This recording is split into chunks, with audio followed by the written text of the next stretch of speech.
Herzlich willkommen. Ich bin Alice Mustier und wenn du als CISO oder CIO hier gelandet bist, dann kennst du das sicher. Du weißt genau, wo die Schwachstellen in der IT-Sicherheit eures Unternehmens liegen.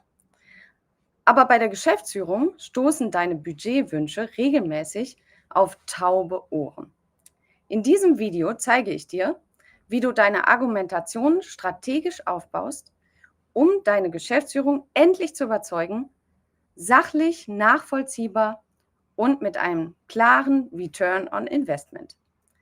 Eduard Senn, dem Cybersecurity-Experten, ist leider heute etwas dazwischen gekommen. Deswegen entschuldige seine Abwesenheit, aber wahrscheinlich werden wir dieses Webinar nochmal gemeinsam nachholen.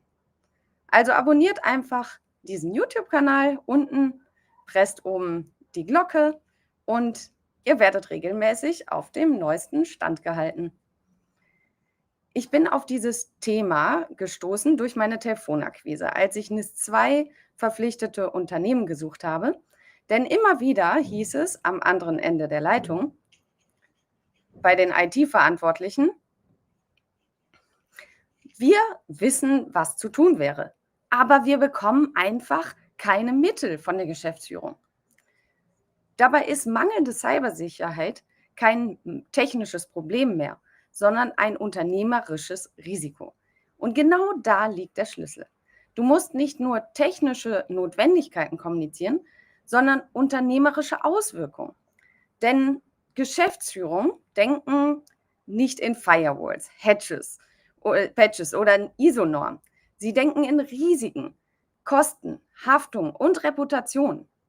Und da ich ja schon häufiger auch mit Vertrieb zu tun hatte, kann ich euch sagen, eigentlich seid ihr in diesem Moment nichts anderes als Vertriebler.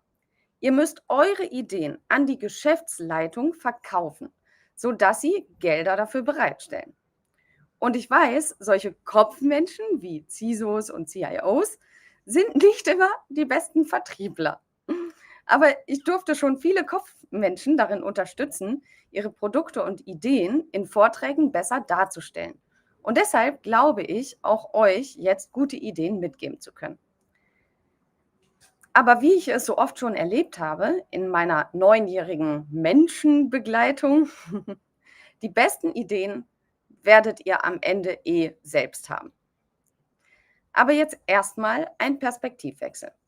Denn das Wichtigste im Vertrieb ist immer der Kunde. Was braucht er? Also in eurem Fall, was interessiert die Geschäftsführung? Was braucht sie? Imageschäden bei Datenverlust interessiert sie. Haftungsrisiken bei NIS-2 oder DSGVO, Produktionsausfälle, Ransomware, Versicherungsprämien und Audits, Lieferkettenstörung. Sprich also nicht über technische Details, sondern über was passiert, wenn nichts getan wird. Was kostet ein Ausfall pro Tag? Also stell konkrete Kosten dar. Erzähle eine Geschichte über so einen möglichen Ausfall. Welche Folgen hat ein Reputationsverlust auf Aufträge, Bewerbungen, Partner? Nutze konkrete Beispiele aus der eigenen Branche, am besten sogar aus dem eigenen Umfeld. Argumentiere mit Zahlen, nicht mit Angst, weil Angst hilft einem halt nur begrenzt weiter. Was wirklich überzeugt, sind klare Vergleiche. Zeige, dass ein Ransomware-Angriff den Betrieb für 7 Tage lahmlegen würde. Mit einem finanziellen Schaden, zum Beispiel 350.000 Euro. Zeig, dass pro 1 Euro Invest in Cybersecurity durchschnittlich 5 Euro Schaden vermieden werden können. Also laut IBM, wie hieß das noch? IBM Cost of a Data Breach Report. Genau. Zeigt, dass Unternehmen mit ISO 27001 Zertifizierung bessere Versicherungskonditionen erhalten. Falls also hier das jemand noch nicht gehört hat, ist es die internationale Norm, die Standards für Informationssicherheit in öffentlichen oder gemeinnützigen Organisationen und Betrieben definieren. Biete also Alternativen an. Zum Beispiel, wir können Maßnahmen A für 20.000 Euro umsetzen oder nach einem Angriff 200.000 Euro für eine Wiederherstellung, Krisen-PR und Anwaltskosten ausgeben. Und nutze die Sprache deiner Geschäftsführung. Cybersecurity ist nicht IT-Kostenblock, sondern Risikomanagement und Business Enablement, also Geschäftsfähigkeit.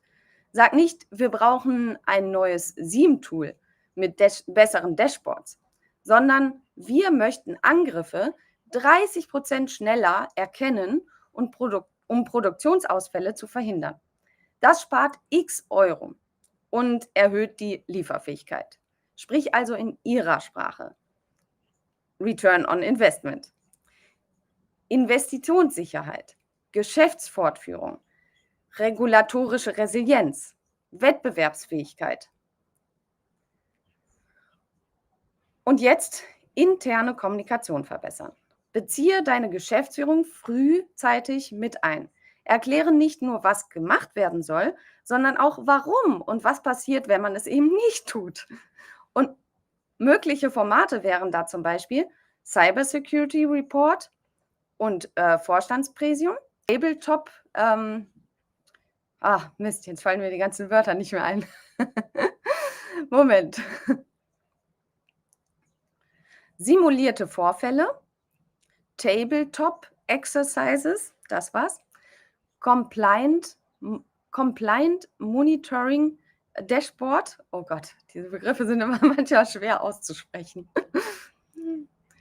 Impact-Analyse mit dem CFO. Mach die Sicherheitslage transparent. Zeige Lücken auf, ohne Panik zu erzeugen, aber mit klarer Handlungsempfehlung. Und wusstest du eigentlich, dass es auch staatliche Fördermittel gibt für Cybersecurity? Beispielsweise das EU-Programm Digitales Europa legt den Schwerpunkt auf die Bereitstellung digitaler Technologien für Unternehmen und öffentliche Verwaltung. Also wenn du Tipps dazu haben möchtest, dann schreib mich gerne an. Unten findest du die Adresse. Und na klar, Cybersecurity ist Chefsache. Aber du bist der Schlüssel, um den Weg dorthin zu ebnen. Und jetzt nochmal zusammengefasst. Wechsel die Perspektive. Zeig Zahlen, nicht nur Technik. Argumentiere mit Risiko, Haftung und Reputation. Nutze konkrete Szenarien und Beispiele, also Storytelling. Kommuniziere regelmäßig, nicht nur, wenn es brennt. Du willst ein Argumentationstemplate, mit dem du in 15 Minuten dein Budget sichern kannst? Dann schreib mir gerne eine Mail unten und ich schicke sie dir zu. Und wenn du willst, dass ich dich bei der internen Kommunikation unterstütze, melde dich auch gerne. Link findest du ebenfalls unten. Wenn dir das Video gefallen hat, lass gerne ein Like da, abonniere den Kanal und teile es mit anderen Kopfmenschen, die regelmäßig gegen Budgetwände laufen und Schwierigkeiten haben, ihre Ideen von der Geschäftsführung finanziert zu bekommen. Denn wie gesagt, gerade neurodivergente Menschen, die oft geniale Ideen haben, aber meist eher introvertiert sind, brauchen manchmal einfach nur einen kleinen Stups, um ihre Ideen besser präsentieren zu können. Ich durfte schon viele Menschen dabei begleiten und ich würde mich auch sehr freuen, dich dabei unterstützen zu können. Bleib sicher und strategisch klug. Bis zum nächsten Mal. Schön, dass du dabei warst.